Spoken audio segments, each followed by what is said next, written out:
Božja mudrost. Neki mladić legne pod veliki granat hrast, pa se odmori. Nije mogao odmah zaspati i počne razgledati svoju okolinu. U blizini opazi vrežu od tikve koja se pela po plotu, a na njoj je bilo nekoliko tikava velikih kao čovečija glava. Nad sobom vide hrastove grane pune sitnog žira. Čini mi se da ovdje nije sve u redu, pomisli on.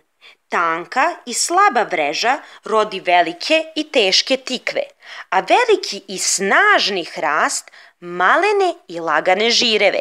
Zar ne bi ovaj hrast lakše nosio tikve, a vreža žir? Da sam ja stvarao svet, drugčije bih to uredio. Tako je mudrovao sve dok nije zaspao.